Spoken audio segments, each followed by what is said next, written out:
Recording in progress.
Hello everyone, and welcome to another amazing episode of School of Speech, produced by Speech Therapy PD. And School of Speech, look at me already flubbing, is the school-based podcast for all of us school-based clinicians. I'm your host, Carolyn Dolby, and I'm so glad everyone is here, and you guys will be too. Today's conversation is one I think that every school-based SLP really needs to hear. It is titled From Research to Real Life, Making Evidence-Based Practice Work in Schools. Well, we all know that evidence-based practice is, well, that's that buzzword. We hear it all the time. And it really is the cornerstone of our profession.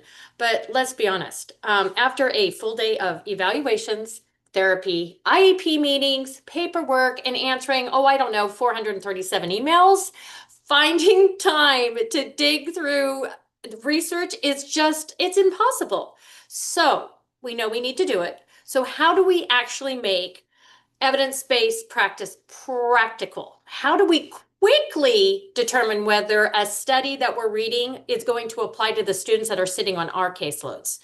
And on top of that, with AI becoming a part of our everyday workflow, we're all using it, it's just around us. How do we use it responsibly without replacing our own clinical judgment?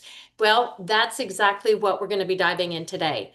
Joining me today is Dr. Gabriella Reynolds and Dr. Ellie Cooper, two researchers and speech language pathologists who are passionate about helping clinicians bridge that gap between research and the real world. Let me tell you a little bit about them. Dr. Gabriella, Gabby, if you will, Reynolds is an assistant professor at the Department of Communication Sciences and Disorders at Syracuse University. Before entering academia, she worked as a school-based SLP serving children with language and learning differences.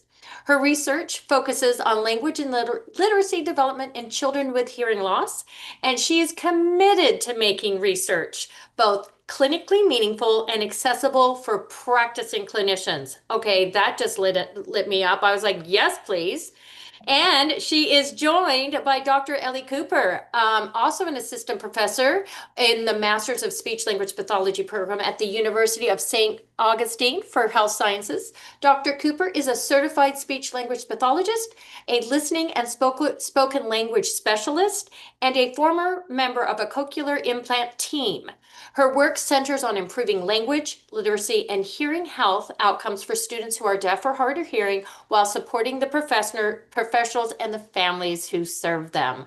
Well, together they are here in camaraderie, and they're going to be helping us rethink what evidence-based practice can look like in our busy school settings. Gabby, Ellie, welcome to School of Speech. Thank Hi. you so much. We're so excited to be here. Thank you so much I'm for just having thrilled. us. Yes. Oh my gosh. No, thank you. I am so excited. So okay, let me just go through some housekeeping really quick. Every episode of School of Speech is offered for 0.1 ASHA CEUs through your Speech Therapy PD account because learning should matter and count. Now, if you are listening live and your state requires live CEUs, make sure to complete all those modules, including complete course by the end of today. Now, also, if you are learning with us live, do not forget, I want you to jump on the chat right now. We uploaded a ton of handouts that you're going to want for this course. Oh, here they're coming now. So y'all get in the chat, grab those, and then while you're in the chat, say hi to us and tell us where you're at. So as those get loaded up and as you guys start jumping in the chat, I think I got to go through our disclosures. I'm sorry. Here we go. All right, I'll start with me. I am a salaried employee of Portland Public Schools in Portland, Oregon. I receive compensation from Speech Therapy PD for hosting School of Speech, which is my dream job of all times. I'm a member of ASHA, and I do volunteer for Feeding Matters. Feeding and swallowing is my passion and my specialty. Now, Gabby's on the board of directors of CUE College, a nonprofit organization that teaches cued speech. Oh, Q College. Oh, Yeah. okay. I don't know. See, I'm just, what? Okay. Hello, Carolyn. And Ellie and Oh, Ellie, we don't have any relevant relationships to disclose. So easy peasy lemon squeezy. All right. All right, here we are. Welcome to School of Speech, and thank you, everyone. Hi, everyone. Look at that. We got a lot of California and Colorado. Love to see in the house. I love it. Well, I always like to start each episode when we have our guests with a little of their background. Um, Ellie and Gabby, if you don't mind, could you tell us a little bit about your journey into research? Like, what made you decide that, wow, you know what? I love this and I can help others because you really have. How did this happen? Oh, except for I have to do a quick shout out. I hope you say Dana. You're from Oregon to California. Hi, hi. All right, Oregon's the best, but that's just, me. Okay. Yeah, anyway. Da da da da da. Here we go. Go, take it away. Tell us your meet cute. So, so I guess the two separate questions, my journey to research and also Yes, how I met Ellie, but they are kind of yes. related. So I started out as a linguistics major. I had never really heard about speech pathology, so kind of like learning about language and dissecting sentences. Was really into it, really liked it. When I graduated college, there's not much you can do with a linguistics degree. So I Mm. actually taught English in South Korea for a while. Ooh, And I really liked working with children in that capacity. But I was like, you know what? 30 kids is like a lot of kids. So I don't know if I can handle that many kids. So I learned about speech pathology, got my degree at Gallaudet University, which is a university that usually focuses on individuals with hearing loss. So I worked with a lot of mm. children with hearing loss. And then I worked for a few years at a school a specialized school for children with reading deficits. And there were like some similarities with children with hearing loss. I thought it was really, really interesting. But I was like, you know what? I feel like I have more questions than I have answers. Like, I feel like I just need to know more and learn more. And there are just like so many things that I want the answers to and I want to research. So I got my PhD at University of South Carolina, working in a lab that their main focus was the literacy development of children with hearing loss, which is where I met Ellie. She was also in that lab. Nice. Um, and so, sorry, that's what kind of drove me to research. But so starting in that lab, and then previously when I was working at Long Island University, I'm not there anymore. But I did a lot of mentoring of students, so undergrad and graduate students in the lab who are there, some because they think it's going to be good on their resume, some because they actually are really interested in it. And then I also teach the school age child language disorders and diagnostics classes. And I feel from the students a lot of hesitancy around research. They don't feel confident in it. They think it's something that sometimes they shy away from. But I think research is really fun, and I think it can be really accessible. And I think if it's demystified, or if you kind of impart some skills, some of which I learned in my PhD, I didn't know beforehand. I think it can be like a really empowering and energizing experience. So kind of from those classes, I was like, you know what? I think that some of the information that I'm telling my students in my classes would be beneficial to practicing SLPs too. So that was a little bit of the genesis of the article. Love it. All right. Well, thank you, Gabby. My name is Ellie. It's so nice to see you all, and thank you so much for having us tonight. This is so fun to chat about our research and just kind of how we got started. So, I work in Arkansas, so I'm so jealous of all the California folks out there. Probably that beautiful, nice weather. It is hot and humid here in Arkansas right now, but we're making it work. But I work in Arkansas, and when I was working in a children's hospital here, I was able to go out into the schools with the educational audiologist and speech language pathology team. And when I was working out in the field, I would facilitate teachers and speech pathologists and other school professionals to support children who are deaf and hard of hearing. And what I found was that several SLPs, not all, but many SLPs really didn't know how to support this population as much. We know that we as speech pathologists are trained to be generalist speech pathologists and may not have expertise in some of these really niche areas. And so that was really eye-opening for me. And I swore I would never get my PhD. Something kind of funny is both my parents have their PhDs, but in poultry science, which is chicken research, which is incredibly boring. No offense to them, but Yeah. I grew up with hearing about like Campylobacter and E. coli and like slides with like chicken things on them. And I was like, I will never get my PhD. That sounds terrible. But then when I got into speech pathology, such a different area of research, right? I was like, oh my gosh, I really want to support speech pathologists, specifically school-based speech pathologists, really to better support children who are deaf and hard of hearing and their families. And so that's really my motivation for going back to get my PhD. And now that is the focus of my research is how we can better support graduate students to learn more about supporting this population and then speech pathologists who are practicing. So I feel like Gabby and I could talk about hearing loss and all of that all day long, and we won't do that too much because our article is really focused on how we can support you all in the school-based setting for research, but some of our examples might be around that. So yeah, big passion of ours. So yeah, like I said, so nice to be here tonight. Thank you.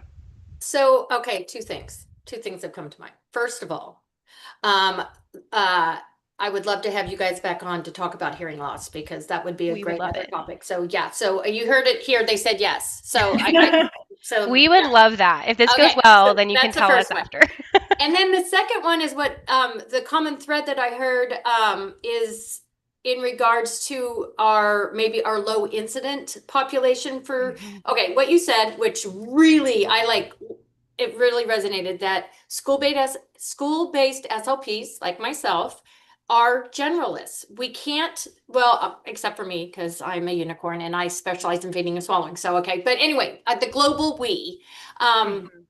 That we're generalists. And the one thing is when we get a student with something that we aren't familiar with or we haven't had in a while, we do want to go into the research. And that's why it is that kind of really is the thread that's bringing us together here because we want to know exactly all those things. Is the research that we're reading right? And how do we use it? And it's exhausting and all of that.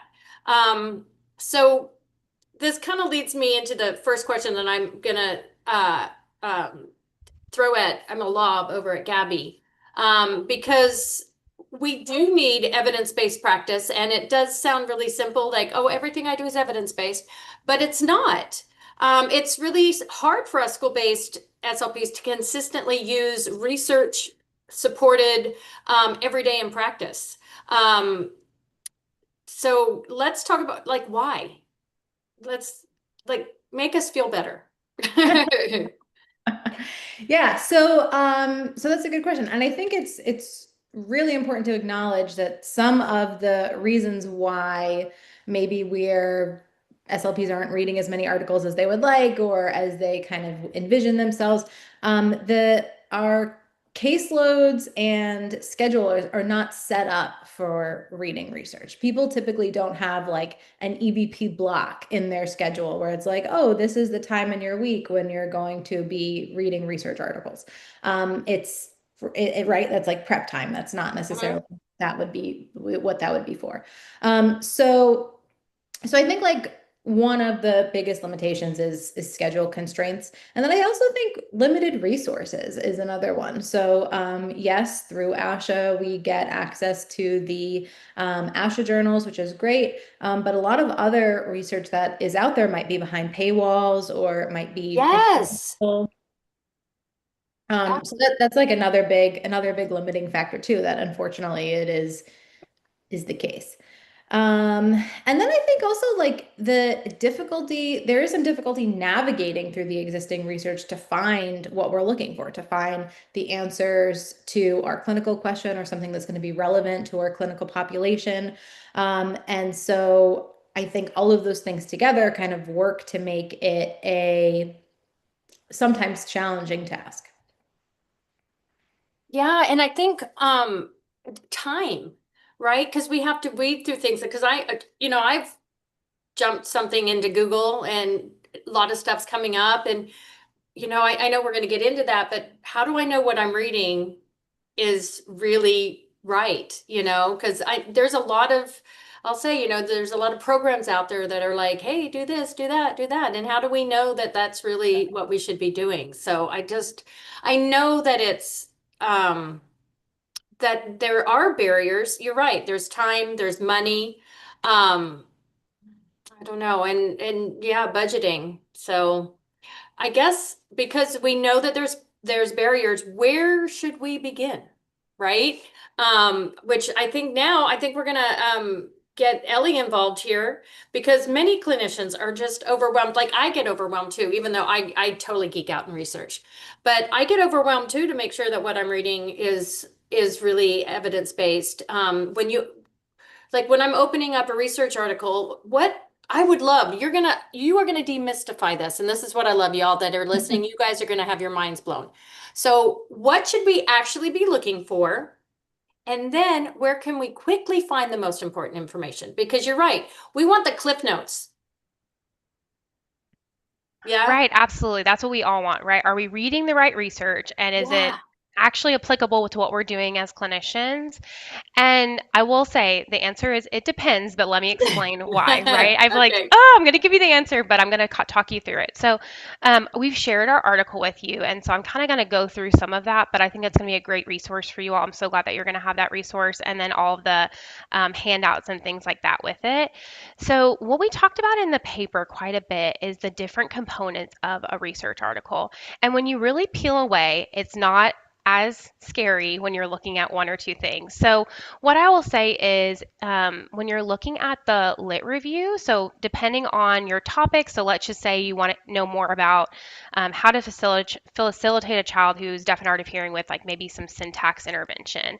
If you don't know anything about that, or you're like, I really need a refresh, you might go to the literature review, right? And say, I really need to learn a couple things. So maybe looking at a couple articles, seeing what the current evidence is, kind of getting your understanding of that topic, right?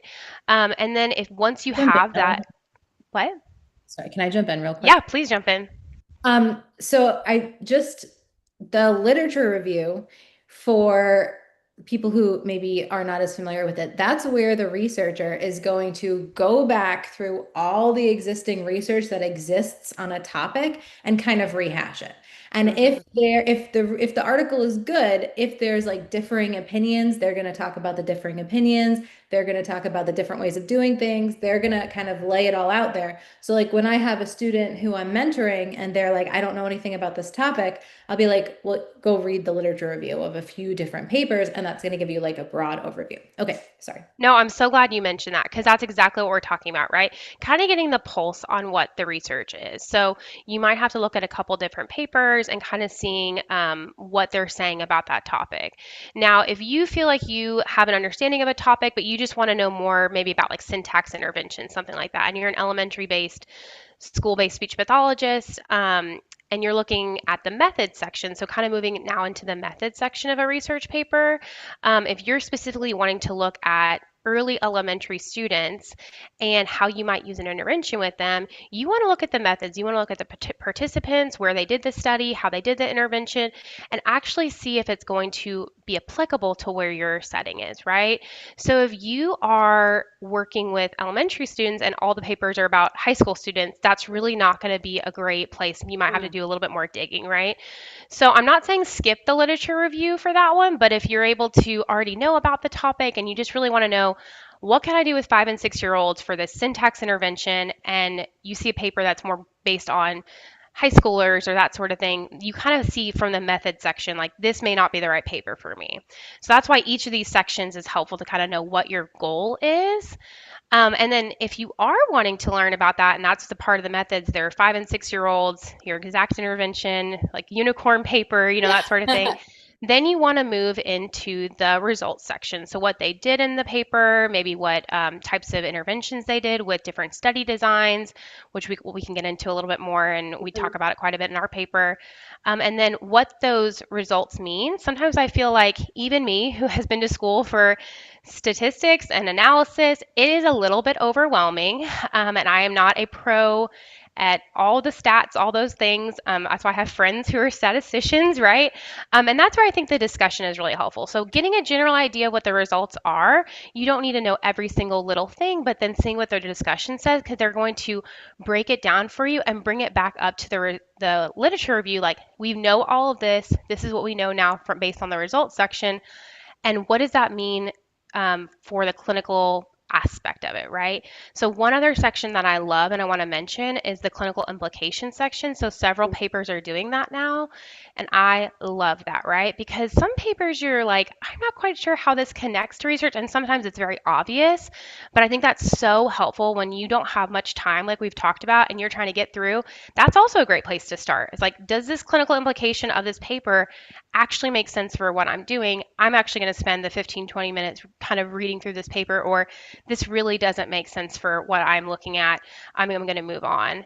And then the one other thing I wanted to mention when you're looking through a paper and you might feel a little overwhelmed, we did add a resource in our paper, a worksheet. So Gabby and I had a very similar, we had the same mentor, and she made us do this the beginning of our program, is that we had to read papers and write through the sections and kind of give bullet points on what those papers meant.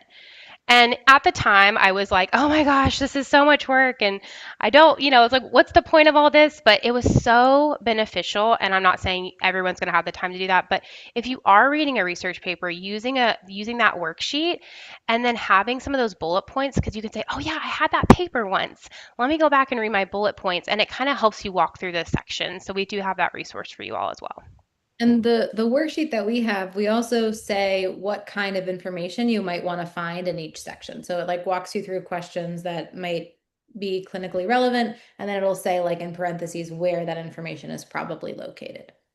And we have a great question in the chat. So, yeah, JB, I personally love the ASHA journals because we are able to see some of those direct like communication sciences and disorders papers. Gabby, what other resources do you use typically? I usually use Google Scholar to Yeah. find articles, and then if like the PDF is available, it'll show up there.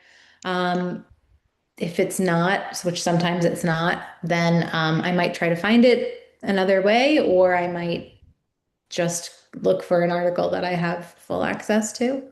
Yeah, and I was going to say that same thing. I typically do go on Google Scholar, and then also like for hearing loss, there's several articles, several journals within hearing loss. So sometimes I'll go to that journal too. So if you have an area where like for feeding, maybe Carolyn uses certain journal sites. That is another way of kind of digging through some of the research that's been done. Thank you. Yeah, I know. What I tend to do, a lot of times is like, I'm looking at the article and then I'll look again at where their resources are and then their references that usually will get me to, and then I'm like, oh yeah, and then I just fall down a rabbit hole. So yeah, I do all of that. I love it. And I like the way when you're because when I'm looking at an article, the first thing I do, I read the abstract and the conclusions, and then I like that you said go and read the implications. Yeah, because it's sort of like getting to the end, reading the last bit of the story. Okay, now I know where we're headed, and then you can kind of go back up and see that. So that was really, I like that. Thank you. So I kind of like giving us a roadmap of looking at the article, you're telling us which parts, but then how do we as clinicians, when we decide we've got an article, we're looking at a study, and how do we really align that and see, is it really actually relevant to the students on our caseload? Not just statistically significant, but like it really is going to be aligned with what we're looking for specifically for us. I think, Gabby, are you ready to take on that one? Sure. So kind of piggybacking a little bit on what Ellie was saying, this is the information that we are going to get in the methods section. So, and I think maybe like it sounds like, oh, I'm not doing a research article, I don't need to know the methods, but the methods is where they're describing who their participants were, what their intervention was. So if you want to know, is this article relevant for me? Are the participants similar to the students that are on my caseload? In the methods, they're going to tell you the age of the participants, what diagnoses they had, how they got them, what schools they were at. They're going to give you all of the information that they have. And I think that might be the most helpful indicator when you're determining if this is relevant for me.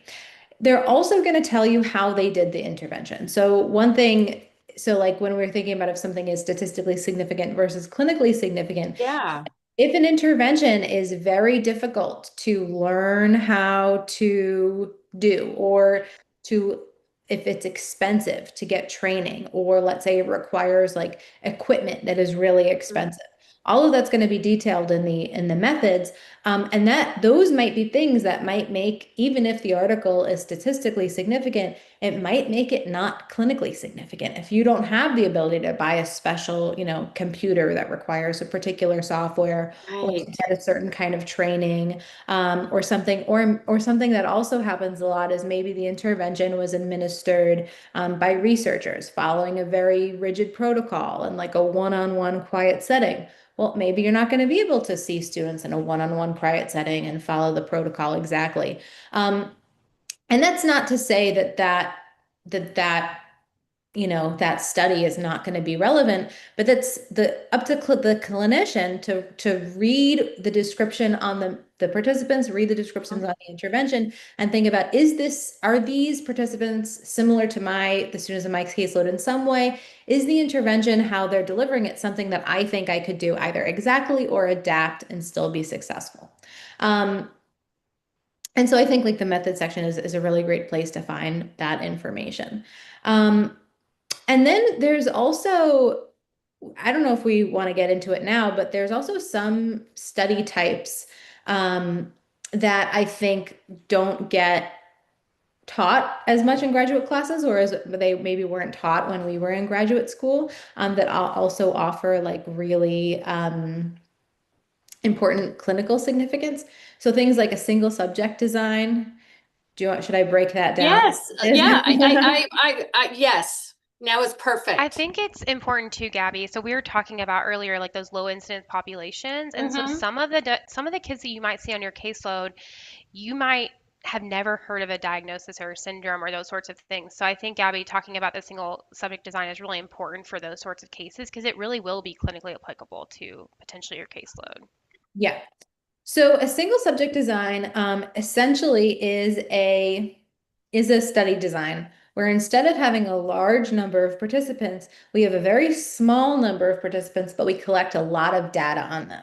So we might test them, let's say they have intervention 3 times a week. We might test them each time point of the intervention. So maybe 3 times a week. So maybe we have like 60 to 90 data points on the participants in our caseload. Or sorry, the participants in our single subject design. And this allows us to determine experimental control. So this allows us to essentially say, like, yes, this intervention is successful for this participant or not. And it's something that is used more in speech pathology, and I think it started or was also more commonly used in autism research, where the participants are very different from each other. So it was difficult to kind of compare. Um, so in single subject design, nothing is statistically significant because the sample size is not large enough to do statistics. So there's no statistical significance. But we are still able to determine, like, yes, this intervention potentially was successful or was more successful for this person than another intervention. And with the sheer amount of data that we're reporting, we get some really, really clinically significant information. So typically in a single subject design, they might give you the progress monitoring assessment that they use. So they might say, like, we use this to measure something, and they might give you the full assessment. They might give really detailed information on the intervention. And then you're going to also see how different participants responded. So a single subject design, even though it's called single subject design, typically has like 3 to 10 participants. So you might see how they responded differentially to the treatment. So like maybe you see like, it took them like a few weeks, but then they eventually really got it, or this child with this profile didn't make any progress at all. And I think that can be really, really um, important and useful clinical information if you find that the participants are similar to the ones that are on your caseload, to know, okay, this is an example of an intervention, and these are some examples of how students responded. And this is like details of how the intervention was administered. And then also here is like exactly what they used to measure progress.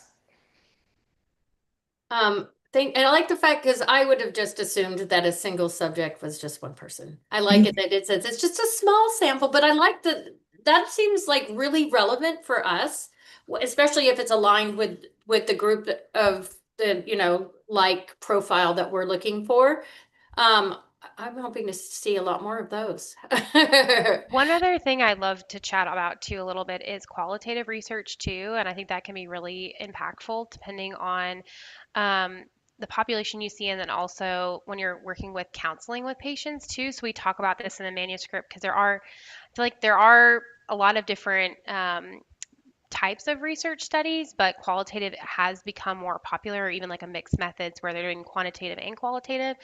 And so Gabby and I do a lot of qualitative research, and it's really talking to either patients or whatever your population is, and you talk to several patients, and then depending on how you actually code it, you create themes from that research. And so a relevant study I'm thinking of is ASH 2020, which we cite in the paper, and they talked about, and I'm really paraphrasing here, so please go back and read that paper, but they talked to school-based speech pathologists about how they counseled families about kids on their caseload or children on their caseload, and what strategies worked better in terms of counseling. So some of those things, we can take a survey and say like, yes, I felt more confident, or yes, I felt more prepared. But when you're actually talking to people and saying like, what actually helped you get this data or get this information to these families, I feel like it's really valuable. And so if you're a newer SLP working in the schools, maybe a CF, and a paper like that might be really helpful to say, oh, here are some counseling strategies that I can do, or this is what's really kind of some of these skilled SLPs have reported is really, really helpful. And so that is all a really great way of using research too. And I wanted to highlight that as well. I think they also talk to the moms. They talk to the moms of the children with Yes. And language. like I said, please go read that one before you quote me on it. I might be messing some of the participants up. But yes, thank you, Gabby. Do you mind, I may be taking a step back again, just so I make sure that I have it, but like, do you mind just going over the questions that we should be asking ourselves before we even start reading an article? Maybe get us back in the mindset of, okay, this is kind of the things we need to have in our mind.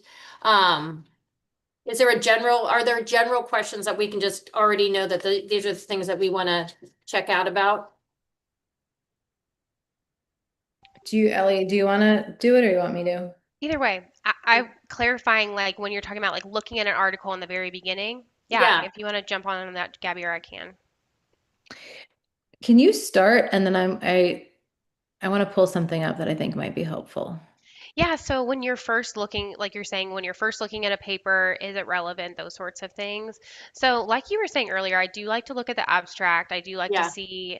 I also I know I read a lot of research, so it's an easier response for me. But I also like to see what journal it's from too. Like you said, Mhm. some of these clickbait kind of Yeah. articles and things like that, it's hard to know if that's been peer reviewed. So if there's a way for you to determine if it's been peer reviewed, I think that's really important because the resources that are included in that article are all going to be peer reviewed. That means that at least 2 to 3 reviewers in that field that are considered experts have been asked to volunteer their time to read through to make it a better submission. And so if you are a researcher, you know what it feels like to get a desk reject, you know what it feels like to get lots of revisions. And so that is all part of the research process, right? So we know that these peer reviewed papers um, are supposed to be this really high quality of evidence. And so that's one thing I like to look at. I really enjoy the ASHA journals. I know those have been very thoroughly vetted. The resources have been thoroughly vetted by experts. So that's probably one of the first things that I do is just kind of seeing where it's coming from. And then digging into different components of the paper depending on what my questions are. So I do typically start at the front, at the top, looking through the literature review, seeing what the current evidence is on that topic, and working my way down. Gabby, were you going to add something to Yeah, that? so I was actually just pulling up, I think this is answering the question. I was actually just pulling up that worksheet that we mentioned. Um, Mm-hmm. and so the questions that we have in that worksheet are, I'm just going to read them. What was the purpose of the study? What type, methodology of the study is it? That's a very cute dog. So I'm so sorry. Stephen did not go to daycare today, and so I have my coworker with me. I apologize, everybody. What population was studied, what intervention strategy or outcome was examined, what was the main results, what were some strengths and limitations, what was clinically significant, what are the main takeaways from the article, and then what is one specific way you can implement an idea from the study into your clinical practice. Not to say that you're going to answer all of them at each point, but those are kind of the, I think some of the main things that as a SLP, practicing SLP, would you'd want to go into questions you would go into reading a research article to answer. Thank you. I can say, I've had a peer-reviewed article, I've written a peer-reviewed journal, and I'll tell you all, it goes through a lot of hoops, and it is, yes, it is. So you know that when it's been peer-reviewed, that no stone has been unturned, so And that's when you read our paper, you're going to know it's perfect, because we went through a lot of really fun revisions that we actually really agree with. And I think it made it an excellent paper in the end. But have you talked to us a year ago, we weren't too sure. So we're really happy to be here. And it really is true that research is, people are doing that to make the research better, right? So yeah, we did Yeah. appreciate it in the end. So yeah, because it does matter where you're getting the information from, and it's not just some, blog or somebody just talking about something rather than is it relevant? Is it really what do you call that? I mean, words have just lost my mind. Um Yeah, like that clickbait, like, is it really like, yes. and we know that evidence-based practice has got three pieces to the triangle, right? So the evidence, the research, and then also the patient's understanding and the patient's thoughts, and then also your experience as an SLP too, right? So that is very, very valid, but having that research back up and having those citations for the things that we say and have are really, really important as well. And I like the fact that you added families, and that when you're looking at the research and when you see like the family response to that, I think that Right. was really nice to because really that's part of our team, you know. Absolutely. So I think that's really I thought that was really, thank you for bringing the families in, because I think that's really important for us to know. And I think really what we're saying is that evidence-based practice isn't just about blindly following research, Absolutely. but it's really about integrating some research with exactly what you said, using some research, but using your clinical judgment, and then because you really know your population, you know what works for you, and then also adding, for in the schools, it's basically, the parents, because depending on what age group, as the children are older, they can be the ones telling you if this is relevant for them, if Mm-hmm. this seems effective to them, is this helping them or not? But adding that, I think a lot of times we're not always thinking about that. Is this going to work for my students, my families, for a multitude of reasons, whether it's the climate, the culture, Yeah. um, right?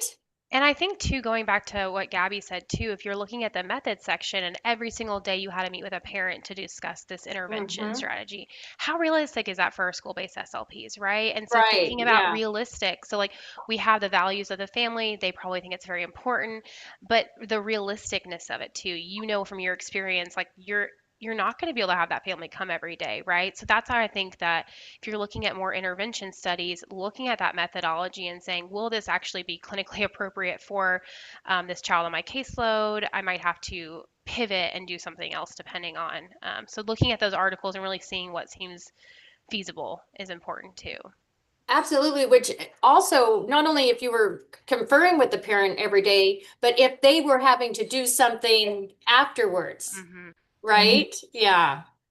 Because school-based is very different than the clinic. So if this was clinic-based and the parents were there and they were interacting and they were doing things, we don't have, that wouldn't be reliable for us we wouldn't be able to reproduce that because we just don't have that setting.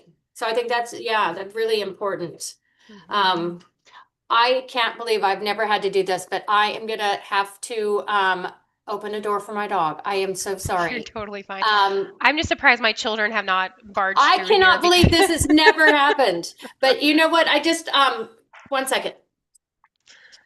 no, seriously, I thought that my children would be banging at this door at some point. You know, we said that we both teach and I teach online and half the time I've got little voices in the background, so. Well, if this doesn't show what true life is really like, I can't believe I had to do that, y'all. Oh my gosh. When did So we just left? No, I'm just yeah, kidding. well, normally I take Steven, that's my dog, to doggy daycare, and this just was a weird day. So yeah, normally he isn't quite this needy, but there we go. Sorry, everybody. Thank you for staying with us. All right.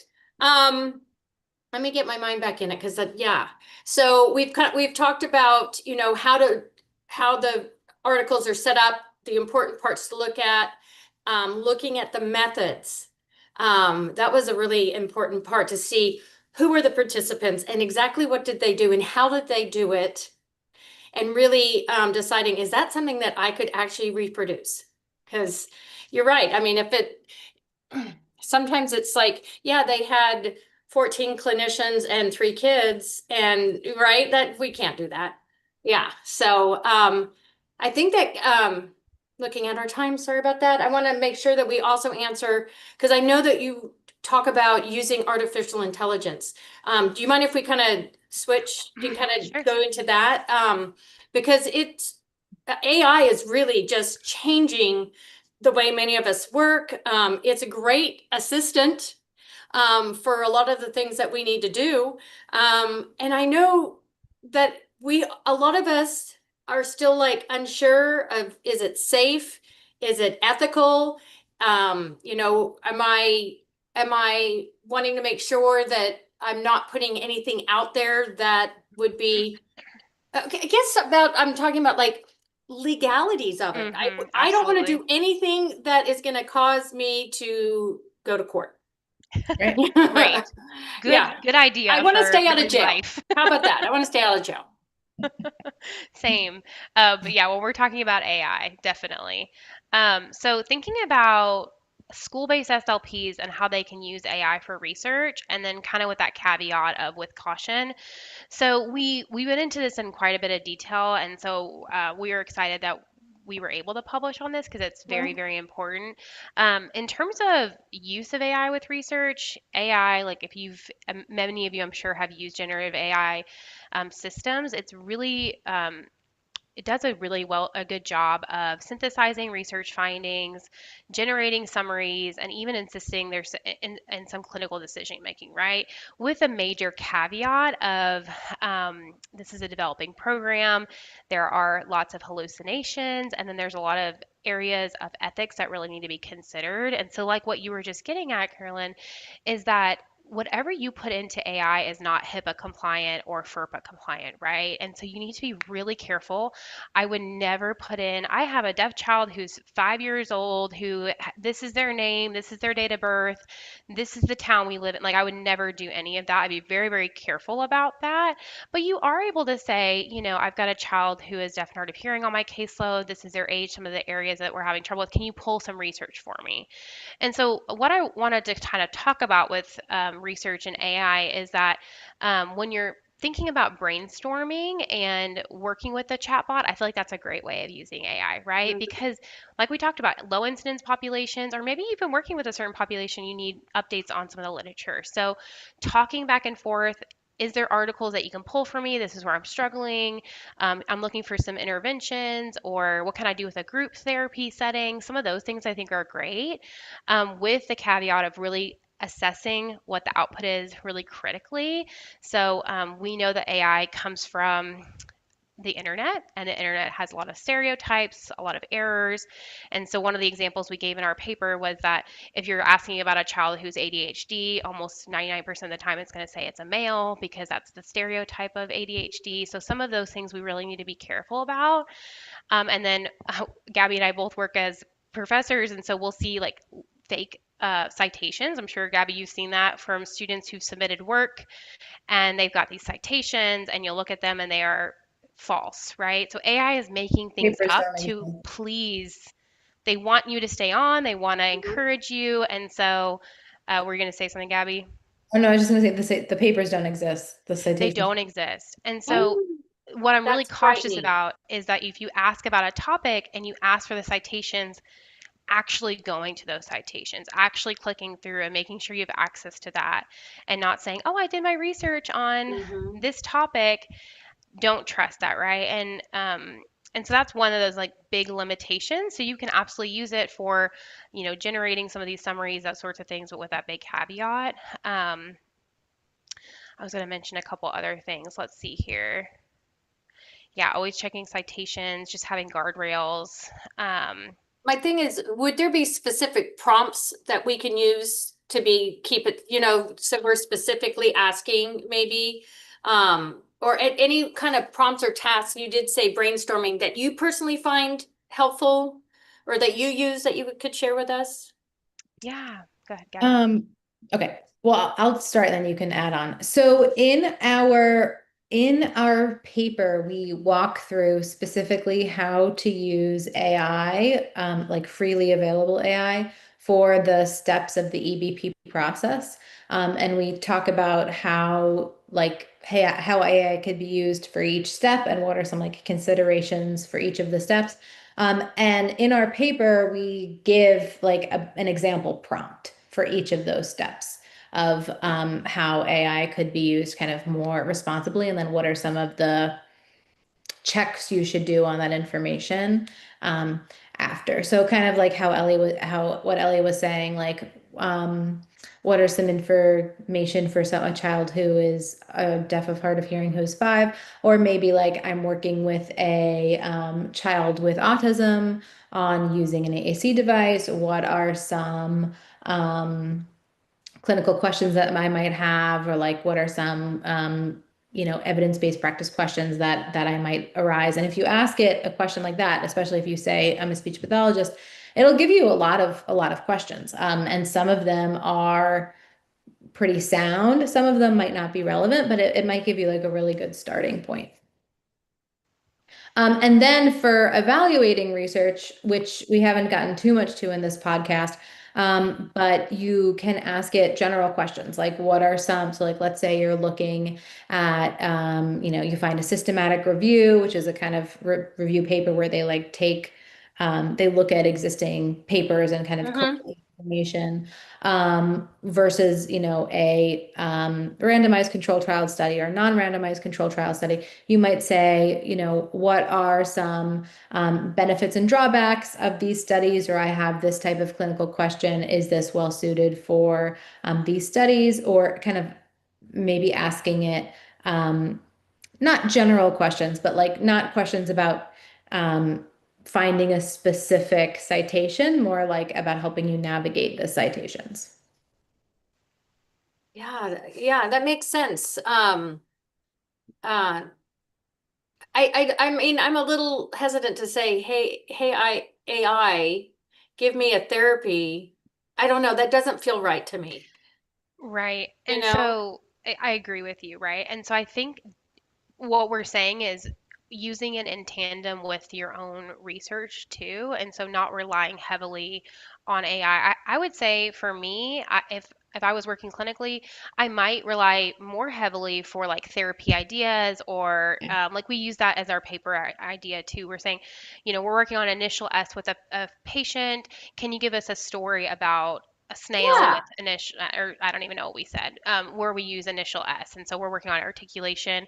I think that's a great use of AI, right? We are very busy. We have big Mhm. caseloads and we know how to do therapy, right? And so I'm able to read through that story. Oh, they use an ST. I'm looking, you know what I'm saying? Like we're able to see like that doesn't make sense. Rewrite the story, working through AI. That.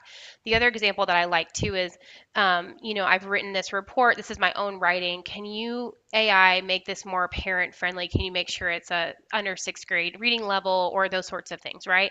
That's a great way of using AI. For research, you do have to be careful, right? Maybe going back and forth on, you've read a couple articles, you're interested in an intervention, maybe typing it in, understanding it more, and then going back to that article, right? Or taking a little piece saying, am I understanding this correctly? If you have to write something up for maybe for a child's chart, like does this make sense? So almost using it as like a backup is kind of what we recommended a little bit more too, but not using it as your primary source is what I would say, because you do have to be very, very cautious about the fake hallucinations that you'll get. So we write about that a lot in the paper because um, it will never tell you I'm not sure. It will make something up. It will Right. not be accurate. And so really being cautious there.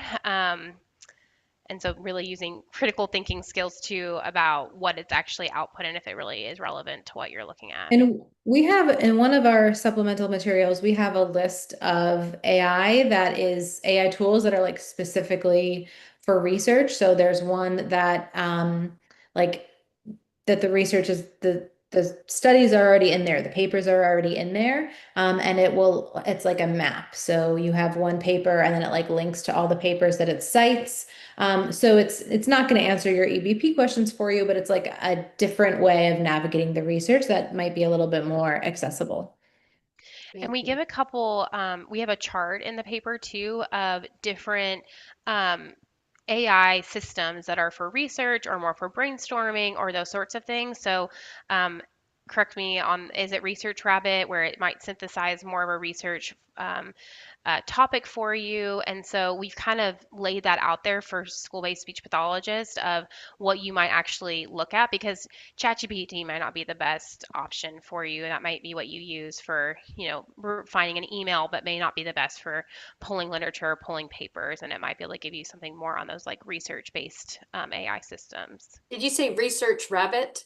I believe Yeah. so. Yeah, and that's why I was like, I read all of these today, and I'm like, am I switching up on one of them? But I think that's one of them. And then we have the chart that's got a couple other resources too. Oh, thank, yes, yes. And we did add that research Perfect. into the chat so that our listeners will have that. And then, so our live listeners are getting that out, off the chat. And then we're going to, connect all of the stuff. You gave us so much good stuff. That's going to go into the show notes, afterwards too. So even if you were like, oh, wait, I didn't get it from the chat, it is going to all be attached to the show notes too. So everyone, so just so you know, so thank you. So Great. yeah, like I like AI for like revising, but you can't just have them just write something because, right? I mean, oh my God, that's frightening to me. But I do like it when I'm like, could you make this more family facing? Because a lot of times I'm writing very clinically in my, or my shorthand, and that to me is like a really nice feature. Mhm. I like the idea. Yeah, use AI for creating a game or creating sentences or a paragraph. Love it. Like we, work smarter, not harder, they say. But there's just that gray area where we just need to be sure that we're not putting in putting in any Right. names, any, yeah. And I Right. think that's where it's nice where it can bounce back. Like, do you have an ASHA journal or an ASHA article that you could like, Yes. and it will drop citations for you, right? So if you keep pushing it and it Mm-hmm. might say like, I need more information on blank. And so it's more about getting that information rather than like it telling you what to do. Like that clinical decision making, it can Yes. support you to find that information, but it would never replace like you actually looking at that literature, actually being able to implement that, right? And so I think that's what we're getting at is that it can be a really nice tool, but it never would replace actually like reading that research and looking at the methodology yourself and those clinical implications for your patients. So asking it to give you the citations, but then it is still our job to go ahead and we need to get them, make sure that they are real and not a hallucination. I like that term, that they do exist and that actually reading. And you've given us a great way of organizing, a graphic organizer for us for when we're going to read that. So make sure that we, that it is going to be relevant to what we're needing. I love it. Thank you. That was a really, and I think that's really important and really poignant and on trend talking about AI because it is just everywhere and we do need to be navigating that a little more carefully. All right. Oh my goodness. The time goes by so fast and I just want to talk about okay, we're all busy SLPs. And I guess if we can just kind of talk about maybe some practical strategies, habits that you can give to us, because we're all here listening, because we're all wanting to be better at reading research and being more evidence-based. But any tidbits you can give us, I would love it. Sure. So I think first of all, like listening to this podcast, I think is great. So a podcast where there's a conversation with researchers, I mean, it's kind of like the dream. That's like, yeah, I love it. Standard. I don't know if I could get better than that. But I think one thing that can be helpful to think about is thinking of research and like evidence-based practice as a tool, so it's not something that, if you're doing something with one student and it's working and it's great and you feel really confident, that may not be the area that you need to like look into research. But it's there for you when you need it if you have like a particularly challenging student or issue or diagnosis or something. One thing that I think can be really helpful is a journal club. So maybe you can do this at work with your other SLPs. Maybe you can do it remotely with other SLPs that that work with like a similar population. But if you can meet like remotely or in person once every couple of months, once every 3 months, everyone read a journal article and then discuss it. I think that can be a really nice way to kind of start getting more engaged in research. It also has like a social component, so it's a little bit fun. That's something that I did when I was a school-based SLP at my school. And I think it kind of like whet my appetite a little bit. And one of the things that I remember thinking, Ellie, I don't know if you ever thought this, I was like, I could do this. I remember reading articles and being like, I could do this. And I think it I helps to love it. bounce ideas off of other SLPs, right? And like, did I understand this? And it really improves your understanding of reading research too. So yeah, I totally agree. Right. I love it. I mean, my daughter is in a book club and I love what they do, but I love it be specific for SLPs. We've already got listeners coming on saying they love this idea. I'm like going, how can we start this? Because I'm sure that a bunch of us just across the nation and we pick a topic, we have a journal club. We just got a new job, Gabby. We just got hired to Yes, do yes. Here, you can start our journal club. And then you could, yeah, we could pick a topic and then everybody finds a journal and they read it and share that journal. Or y'all give us a journal and we all read the same journal and then come back. I mean, we could do it both ways. Yeah. I mean, if everyone's reading the same article, then everyone can kind of bounce ideas off of each other. But that's fun. Yeah, we all love it. We all want to do that. I would love to add a couple other ideas Yeah, too. please. One We have thing, time. Yeah. just thinking about how busy you are as a school-based SLP, one thing that I like to do is I like to subscribe to all the ASHA journals that are relevant to me, not every single one, and they will send out emails of their recent publications, and I'll just read through those titles and say, these are relevant, these are not, and I actually get them on my personal email and forward them to my work email and say like, hey, read article that ends with this person's last name and this person's last name. And I might just go through that quickly. And the reason I like to do that is not because I plan to read all of those articles all the time, but then when I'm talking to a teacher or a nurse or somebody and they're like, hey, I have this question about blank, then I'm like, oh, I remember. And I will just pull out of my hat, like in my head, I'm like, I remember that article name. And I can go and like do a little bit more digging and research. So just kind of being keeping up with that, I think, has been really helpful. And then the one other thing I wanted to say is, yes, informed SLP, great. Social media.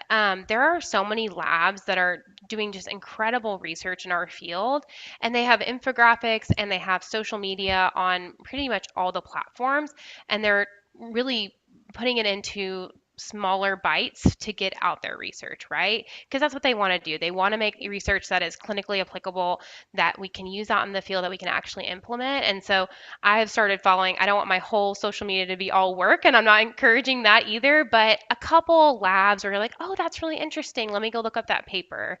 And so you're Mhm. able to see that kind of on the side, because I know, like we said, the timing is so hard to block that time to look at research all the time, but at least you're kind of still embedded in that quite a bit.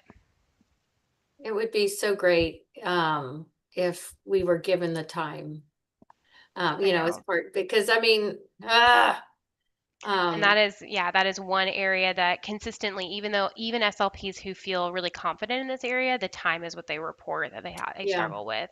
And so even blocking 15 minutes here and there, kind of going through a couple things as you're able to. That's why I like the email, because then I can say, oh, those are the 2 or 3, so I don't feel so overwhelmed. I'm not going to be able to read all of those, but those Hmm. are really relevant to what I'm interested in. So, I love it. I feel like I think all of our minds are going with that journal club.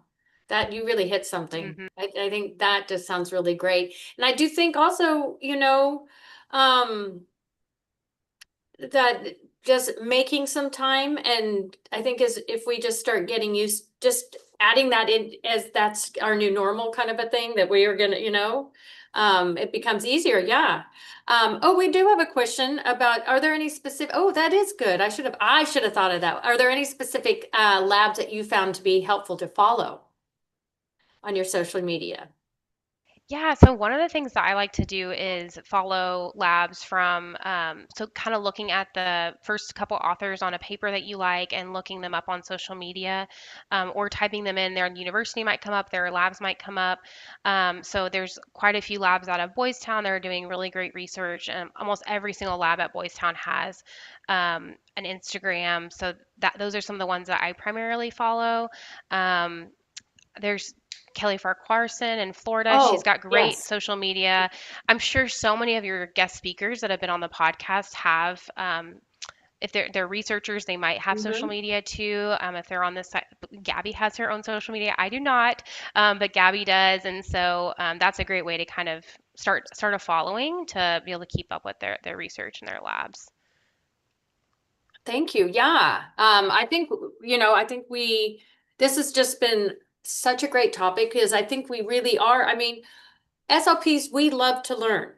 We love to research. Hmm. We're puzzlers. We want to figure things out. We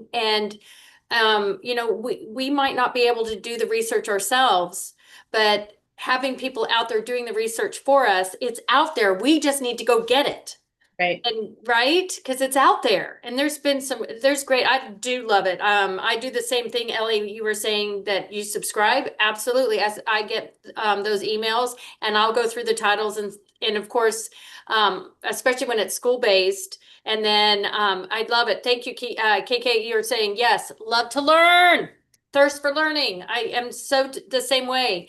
I do a lot for, of course, feeding and swallowing, but I want to know everything about everything. And so I just eat it up. I love it so much. I love it so much. Oh, I'm just, you know what? I could just keep going, but I'm looking at the time and I want to be respectful of you guys. I just thank you so Yeah. much Can I for add one giving. more quick thing too? I Yes, will no, say, yeah. ASHA, we will be at ASHA. We would love for you to come to our presentation. We're going to talk Yes. about All this right, more we and dig into will. it. And that's another great way of seeing the research. So if you go to some Mhm. research talks, and then a lot of them will have their social medias too. But we would absolutely love some of you to come to our presentation, and we're going to kind of dig into this a little bit more in person there. So, but we really appreciate all of you and your time, and thank you so much for having us. No, yes. Okay. Yeah, maybe we should do like a little shout out about Asha as it gets closer to Asha for sure. But no, thank you guys.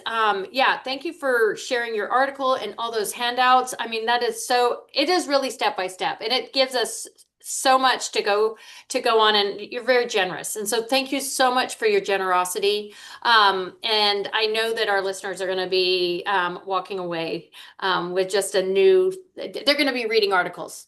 I kid you not. I bet you anything they're going to be like, yep, tomorrow I'm going to start one. All right. I want to say, so thank you, Ellie. Thank you, Gabby. Thank you so much. I also want to make sure that I thank you so much, listeners. Thank you for being here. Thank you, everyone, for doing all the hard work we do every day in the schools. And if this episode resonated with you, share it with a colleague. Don't forget that it is worth ASHA 0.1 ASHA CEUs. And if you're listening live, jump back onto Speech Therapy PD account and fill out all those modules, including the one that says complete course, before the end of today. So if you're listening live, it's got to be done before the end of the day. All right. All right, guys. Thank you so much. I want everyone to stay curious, stay collaborative, and keep making a difference. And I'll see everyone next time on School of Speech, guys. All right. Thanks. Bye. Thank you so much. Thanks for having you. us. Thanks, Thank guys. you.